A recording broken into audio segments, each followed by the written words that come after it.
I totally disagree. There is doubt as to the numbers of the people who actually participated in the voting. There is doubt. There is doubt. And you cannot escape that, because we have been sitting here for the last 3 days, Mr. Speaker, and every person who has spoken to this matter, Mr. Speaker, including the experts, they have created doubt and continue to create doubt.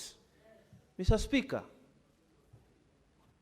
we are sitting here as a quasi-judicial unit.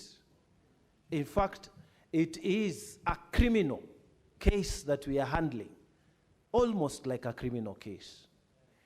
And the question that we must ask ourselves is, what is the standard that must be met when we are proving things? What is the standard? And if we can agree what the standard is, then we should not have a problem with rejecting this motion. Mr. Speaker, we borrow heavily from the American system. In the US, Mr. Speaker, 8 governors have been impeached, and 5 of them have been sent home. 3 have survived, one of them having resigned before the process was completed. Mr. Speaker, in the US, the test is very simple. They say it is legal evidence plus political test. But Mr. Speaker, here in Kenya, we have a standard that is divided into 2. And I want to propose, Mr. Speaker, that when the motion is coming from the county assembly, when we are talking about the issues of threshold, Mr. Speaker, the standard must be like the criminal level standard. It must be beyond reasonable doubt. It must be.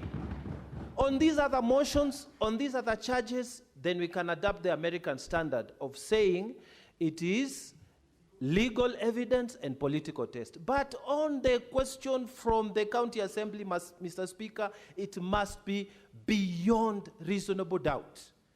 Mr. Speaker, here, they have said that the expert report, the ICT authority, is to be followed like it is from the Bible.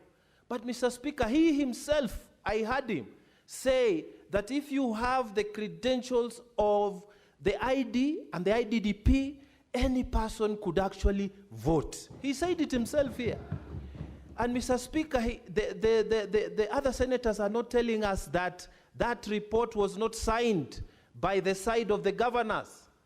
They did not sign it because they did not agree with it. The ICT man disappeared for 2 hours, and when he came, he was not speaking to anybody. Mr. Speaker, Senator Professor Tom Ojenda.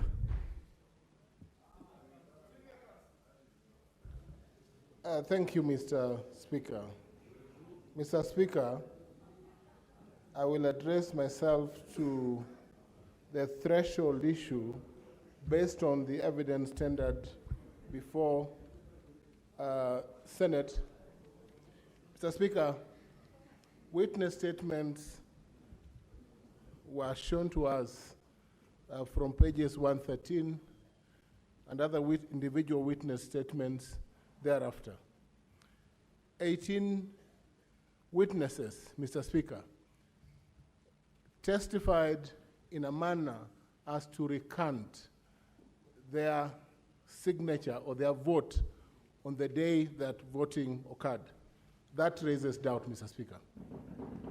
2, Mr. Speaker, the report that was apparently brought to this House by the IT expert seemed not to have achieved concurrence. It therefore did not conform to the terms of reference that was set or that was set by the Senate for this report to pass the test of authenticity or concurrence of all those who sat to make this report. Mr. Speaker, thirdly, Mr. Speaker, impeachments are not under Articles 181 of the Constitution and Section 33 of the County Government Act are set on a threshold that is cast in stone. And that threshold, Mr. Speaker, as cast in stone, speaks to a minimum of 32 MCAs for Kericho County. The moment there's doubt as to a vote, Mr. Speaker, then that doubt must be resolved in favor of the governor.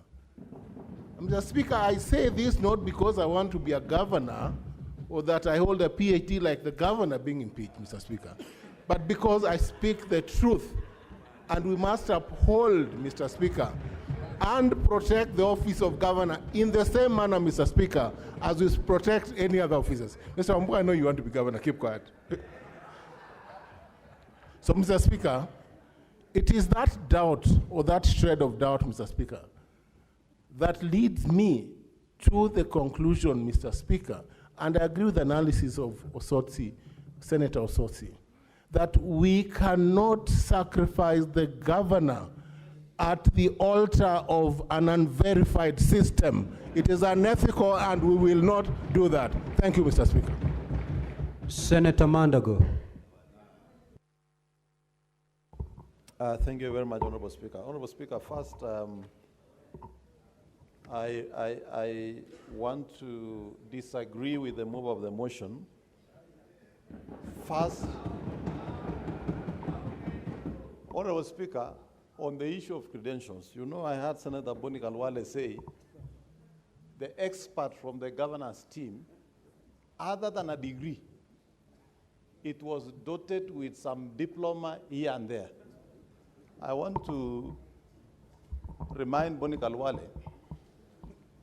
that diploma is a recognized qualification in the Kenya education system. And if he has forgotten, I also want to remind him that his house was built by a person with a diploma in building. Yes. And even as we say that the expert from the governor provided a document that was littered with qualification, the expert from ICT Authority, the only thing that we have in this report is his title, Deputy Director of ICT. We don't even know whether he's really an expert. Honorable Speaker, having said that, I'm also an ICT person. And there are very basic things in ICT security you must look at.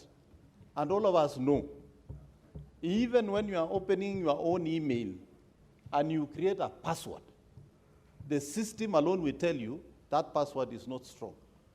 And there are things that you are not allowed to use as a password, things like identity card number. Honorable Speaker, even as we sit here as senators, our files are in the custody of the clerk. All the staff members of the Senate handle our files. They know our ID numbers. The IPPD number is in the file. They know our IPPD numbers, Honorable Speaker. How then do you say that the credentials were so secure when we all know that ID numbers are in the files, the staff are working around with the files, they have those ID numbers, they have those credentials? Honorable Speaker, the council from the county assembly said, if an alligator leaves the water and the river and tells you the hippo is sick, who are you to doubt? So for us as senators, if honorable members of county assembly who are alleged to have voted, have worked physically here, we are seeing them alive, and they have said they never voted. Honorable Speaker, what reason do we have to doubt that they voted? Honorable Speaker, if you look at this IP, number 41, 139, 237, 129, that appears in the IP lookup to have been in Laikipia, I highly suspect is the one that was used to vote for the 3 honorable members. Honorable Speaker, why did that IP vote for 3 members? Honorable Speaker, this impeachment was premeditated. You cannot in ICT develop a system today, launch a day before, and use it before doing what we call a test run of the system, Honorable Speaker. There is a difference between a voting system that tallies electronic data and a biometric where you just have to put your fingerprint, Honorable Speaker. biometric is just part of electronic, Honorable Speaker. Honorable Speaker, the County Assembly must tell us, how do you hire an officer who has been fired by the county executive and immediately you go and employ them in the County Assembly for only one mission, to make sure that you impeach the governor in a manner that is... Senator, no, you're done. No. We cannot go that route. Senator Mogeni, you have made your point. No. Senator Mogeni. Oh yes, Senator Mogeni.